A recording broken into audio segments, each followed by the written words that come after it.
So I'm Sagiv Shifman from the Hebrew University. I'm very interested in autism and neurodevelopmental disorders. But I'm going to talk today about CRISPR screens, how you can use them to study biology.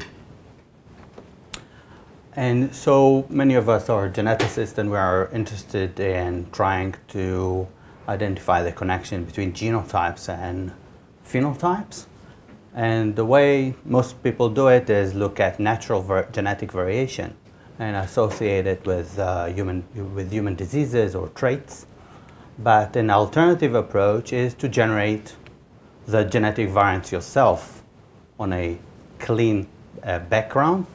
For example, using CRISPR, which really make everything in the lab much easier. But in the last few years, there was this development of ability to screen all the genes in the genome in one experiment using CRISPR screens. So the outline of what I'm going to talk today is, first I'm going to tell you a short introduction to CRISPR pooled screens, the methods, the source of variation in and data analysis of this type of screens. And then I will mention the deep map data, which is a data of cancer cell lines. Many of them were subjected to CRISPR screens. And in the end, if we have enough time, I will give you some examples of how you can use the deep map data to study basic biological questions and not only cancer-related questions. So CRISPR, as we all know, can be used to generate different type of perturbations. The most known one is a CRISPR knockout. There is also the option to use CRISPR for interference or activation, upregulate or downregulate genes, and those could be used with other CRISPR methods to also do genetic screens.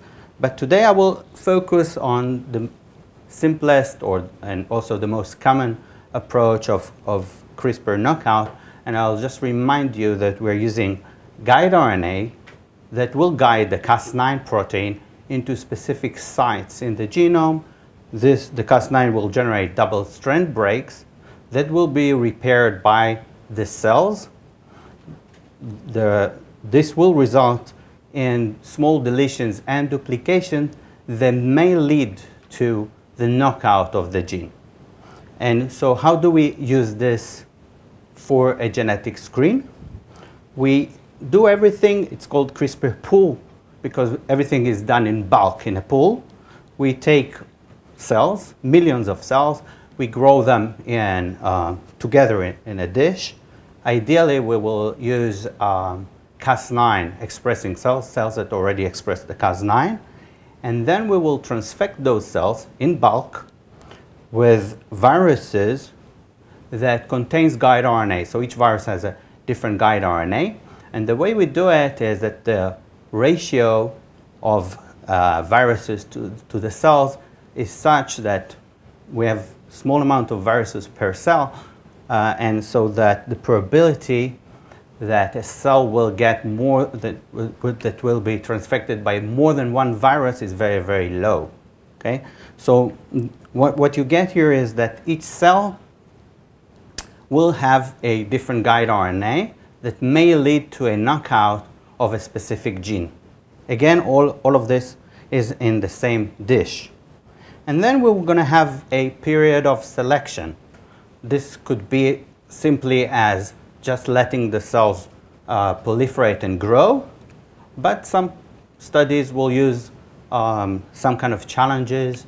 For example, you can expose the cells into some kind of drugs and look for drug resistance across those cells.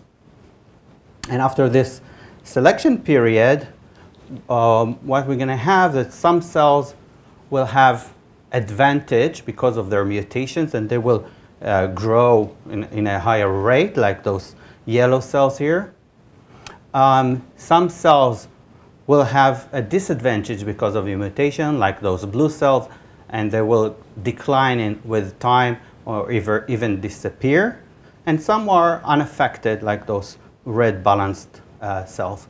But in this method, we're not looking at the cells. We don't have any way to know how many cells we have from each guide. But what we do instead is that we're going to extract DNA from all those cells, amplify the guide RNAs, and use sequencing to sequence the guide RNAs. And this could be used simply by comparing the representation of those guide RNAs before the selection and after the selection, even better during different time points during the selection period. So we can use it to calculate a fold change for each guide and for each gene, and identify by that the fitness effect of the gene knockout. And this is the variation that we care about. However, it's not so simple in those studies. We have a lot of variation and also biases in CRISPR screens. So I will now tell you a little bit more about those. So here is a list of what I think are the most important sources of variation and biases in CRISPR screens. It starts with the initial representation of the guide RNA, so not all of them will be represented initially in the same level. This, of course, will influence your ability to identify a significant change. So here is an example of a distribution of number of reads in the plasmid library. This is for a library that we used in my lab to screen all the genes in the mouse genome in mouse embryonic stem cells. And you can already see here that there is this just a minute, let me add a laser point. Here you can see that some guides are already lost in the plasmid library. At the gene level, here this is same distribution, but at number of reads per gene, it looks a little bit better. Okay, so this is one issue. Of course, you can improve it experimentally by using more cells. Another issue is random genetic drift. I call it genetic drift, like what happens in population genetics, because there are just random fluctuations that will cause the guide RNAs to increase and decrease in frequency. And of course, if you decrease to 0, that's it. And so this is another issue, that source of variation that we need to deal with. And here is an example, again, from an experiment we did in my lab.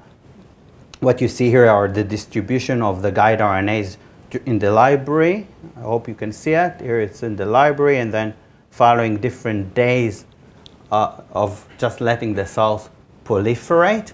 And here in this library, in addition to having guide RNAs, 4 guide RNAs per gene, for almost all the genes in the genome, we have also 1,000 control guide RNAs. They don't target any gene. And so the changes that you're seeing here, it's in pink, if you see it,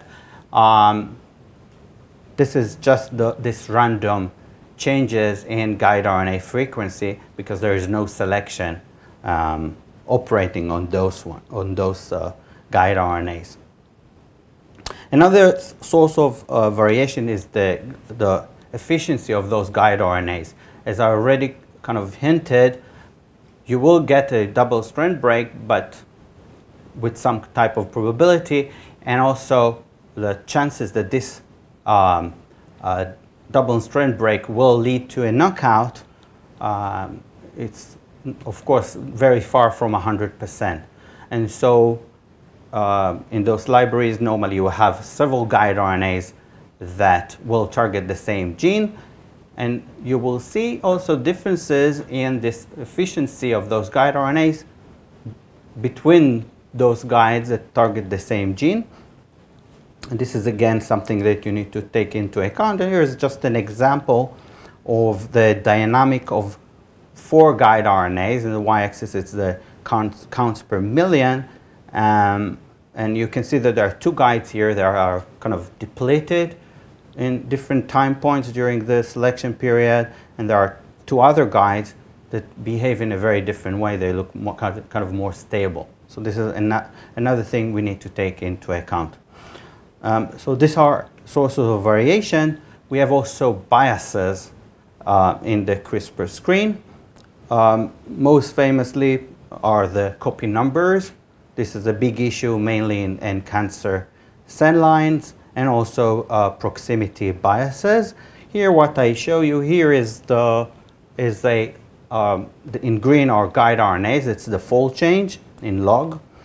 And there is a segment here. If you put all those guides in their position on the genome, you might see regions of the genome that all the guides are depleted in a kind of similar way, even for genes that are not expressed in the cell lines. And this kind of proximity bias, in this case, corresponds to a segment of the genome that is amplified. Okay? So we know now that if you have amplification of a region, even if it's a non-coding region, what you can get is cell death. What happens is that because of this amplification, the guide RNA will lead the Cas9 to multiple sites, and you're going to get multiple double-strand breaks adjacent to each other. And this could lead to toxicity, which is not dependent on the genes that were targeted. Okay? So this is one issue of bias. Sometimes you get this kind of proximity bias because of other reasons, like if the double-strand breaks causes a deletion of a part of the chromosome. So the phenotypic consequences is not just because of the gene that were targeted, but because of all the genes that are in the same region. So this is another issue. And if you're running multi-screens, like we have in the deep map, you can have also differences in the quality of the screen between cell lines. This could happen because of just the way you grow the cells, but also because of the level of the Cas9 expression is different between the cell lines. So this is another issue that we need to deal with. And so there was a development of multiple methods to deal with those variants and biases. And here I'm showing you in this table a table that was from a paper that was just published a few days ago in Genome Biology, and they did a benchmark of some of the newest methods and tested their ability to correct for biases. And I'm not going to go over all those methods, but in general you can divide them into those that were developed for a single screen and those that were developed to handle multi-screens. In addition, they could be divided into the supervised and unsupervised type of methods.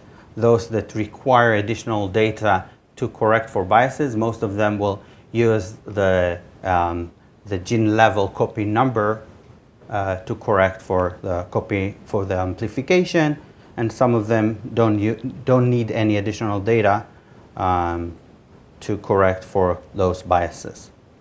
So now I want to just a little bit elaborate about one of those methods, is Kronos, as this is the method that is now used in the current version of DeepMap.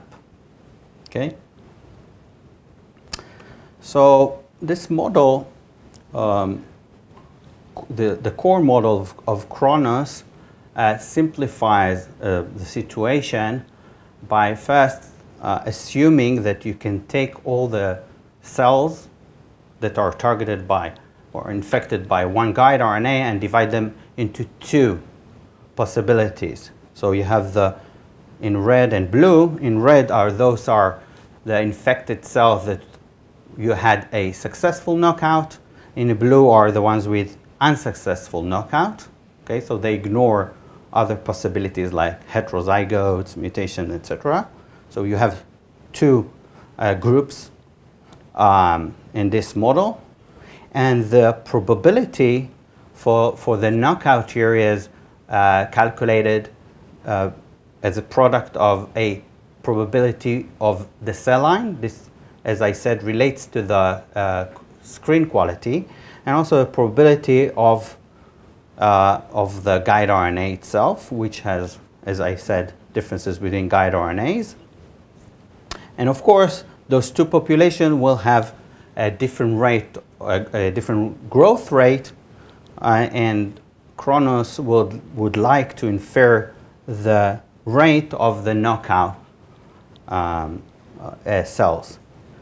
But in fact, what we have is a mixture of both cells together, and so the number of cells in a given time point is a function of the time point, the number of cells in the previous time point, and also the probabilities of a knockout and unknockout, and the differences in the growth rates between them. And the parameters here are estimated to maximize the likelihood of observing the read counts under a negative binomial distribution, and they also use constraints and penalties to reach a solution here. In addition, they have methods to overcome biases, like the copy number variation bias. So they just construct in this method a two-dimensional cubic spine from the matrix of the inferred gene effects and the gene level copy number variation data, and they regress this out, and this is the way they deal with the copy number variation bias. So as I said, this is a method that is used in the DipMap data. So the DipMap data is focused on trying to understand the dependencies of cancer. So trying to identify new targets for therapy. As I already mentioned, there is a lot of data here on both CRISPR screens. Now there are more than 1,000 cell lines that were subjected to this loss of function CRISPR screens, but there is a lot of other data that you can use. In addition, there are genome sequencing, exome sequencing, RNA sequencing, proteomics, DNA methylation, and etc. So this is really a valuable data set. Of course, if you're interested in cancer and finding new treatments and dependencies, but also I would like to say that you can use this data set to study general biological questions. So, for example, a paper in 21, they used this data, the CRISPR co-essentiality data, to estimate gene function. So in practice, what they do is that you can estimate the function of genes with unknown function based on their correlation in essentiality across the different cell lines that were used in this data set. Other examples, now I'm going to be focused on myself, sorry about that. I will give you examples from my lab. One project that we did was to try and understand how sex and the sex chromosomes influence essentiality. So we've used the data from the DipMap to infer the number of sex chromosomes and identify genes that are influenced by the sex chromosome and influence the essentiality of genes. And also something that I will elaborate a little bit more is to look at mechanisms for tissue-specific genes. Okay? So the question that we asked was, why mutations that are present in every cell of the body cause diseases that appears to be specific to a tissue or a cell type? And this is work done by Elad Dvir. He is now a PhD student, but he did it as a undergraduate, when he was an undergraduate student. So we wanted to use this DeepMap data to try and answer this question and try and find possible mechanism for tissue-specific genes. So tissue-specific genes for us were genes that their essentiality was significantly different in a group of cell lines that belong to the same tissue of origin relative to other tissues. So we compared here 24 groups. We grouped all the cancer cell lines into 24 groups and identified 12,074 tissue-specific genes. And then what Elad did was to try and correlate those essentiality with expression, gene expression data, first from the gene itself, the tissue-specific gene itself, then trying to see whether compensation could be the reason why we see it. So he looked at the expression of paralogs, and then he looked at the expression of all the genes in the genome. And in general, here you see different mechanisms that we believe explain a big part of those tissue-specific genes. In blue, you see that copy number variations are the mechanism that was one of the biggest one, explained the largest number of genes. Here, unlike what I told you about amplification, which causes lethality, here copy number variation, the amplification of the gene actually causes the gene to be more resilient. So you can just think about it. If you have multiple copies of the gene, the probability that the CRISPR will knock out the gene becomes lower. And if those copy number variations were more likely to happen in a specific tissue of origin, you get a tissue specific genes. But there are other mechanisms that I will talk about. So the most obvious one is what we call preferential expression. You would think that the gene will be essential where it is expressed. Okay, this will be the most obvious answer. And so we've looked at this at preferential expression. Here I'm showing, and it explains around 9% of these tissue-specific genes. Here I'm showing you two examples of, in the x-axis are the expression of those two genes, and the y-axis is the dependency score. And I need to explain it here that a negative value of dependency score means more essential, and -1 is the median across all the common essential genes, genes that are essential across cell types, and 0 means not essential. And the color that you see here, the blue, are those cell lines that were belong to the non-vulnerable tissue, and the yellow are the vulnerable tissue. And you can see in those cases that the expression does explain part of the essentiality or the tissue-specific essentiality of those genes. But this explains only a minority of our tissue-specific genes. Other effects that we found was the expression of paralogs. So sometimes when the gene itself doesn't explain the tissue-specific genes, the paralog is much more powerful. Here is an example. You have a VRK1 gene, and you can see that the expression doesn't explain much about the essentiality or the dependency score here. But if we look at the paralog of this gene, VRK2, so the expression of VRK2 compensates for the mutation in VRK1. This is their interpretation, and you can see it explains much more of the dependency score. So we have around 153 of those that show this kind of pattern. Some of the paralogs explain the dependency score, but on the opposite way.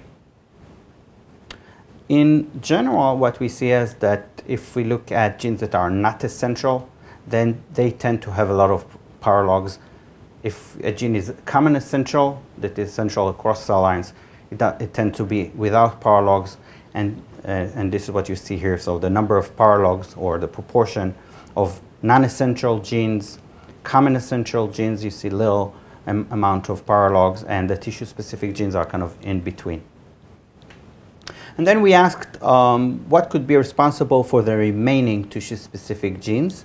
We have quite a lot that were not explained by preferential expression, copy number variation, or the paralogs.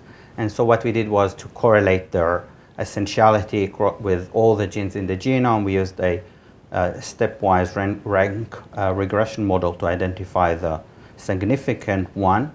And when we did it, we found that there are some genes that are correlated with many others. Okay, so the one with the most significant number of correlations was a gene called GJA1. It's a component of gap junctions that allow the exchange of small molecular weight molecules to move from adjacent cells. And indeed, it was correlated with genes that are mainly involved in the metabolism of small molecules. So we believe that having this gap junction rescue the phenotype because of those molecules are moving from the non-mutated cells to the cells with the mutation. And this could explain something that we saw. We saw that in blood and plasma, there's the largest number of tissue-specific genes. Here in the y-axis is the number of cell lines per tissue that we have. Not all of them had the same number of cell lines. And the number of tissue-specific genes, and you can see that plasma and blood have a lot of those tissue-specific genes. What's interesting about the blood and plasma, those cells don't have gap junctions. And so indeed, the tissue-specific genes that were correlated with this gap junction gene were significantly enriched in blood and related tissues. In general, people ask me if all this work we are doing in cancer cell line, how is it relevant to other tissues or non-cancerous situations. So we have some evidence that it is. First of all, the tissue-specific genes are more associated with human diseases than common essential genes, as you can see here. So you see the proportion of tissue-specific genes, common essential genes, and non-essential genes, how many of them are associated with human diseases. If I will take out of the tissue-specific genes the things that are related to the cancer, like those copy number variations and others, this increases even more. Another thing I want to mention here that tells you that those tissue-specific genes are relevant outside the cancer is that we looked at whether if those genes are expressed across all cell lines, all healthy cells, cell types, or they're expressed specifically in a cell type specific manner. And we looked at the gene and its paralog. So when we do it, if we look at those tissue-specific genes that were explained by preferential expression, those genes that are highly expressed where they are essential, you see that the gene itself tends to be cell type specific. This is the odds ratio of the Fisher exact test here. And if those tissue-specific genes were associated with a functional redundancy, meaning that the paralog was explaining the essentiality, we see that the paralog tends to be expressed in a cell type specific way. So this is another evidence that those findings are kind of more general than just cancer cell lines. So I want now to summarize what I just told you. CRISPR screens are a powerful genetic tool, but they may suffer from biases, and there are new methods that were developed to account for the variances and biases in the data. They don't correct everything. Sometimes they correct too much, but still needs to be further developed. The DeepMap data sets, I think it's a huge and great data set that offers opportunity, of course, to study cancer vulnerability, but also basic biological processes, and I'm sure that you can do a lot of things with this data set. We saw 3 compensation mechanisms that can explain how the consequence of gene loss may be tissue specific. Some of them are more kind of cancer related or related to the CRISPR screen itself. And in general, tissue-specific genes are associated with human diseases more than genes that are essential across all cell types. So thank you very much for listening, and I'll be happy if you have any question to answer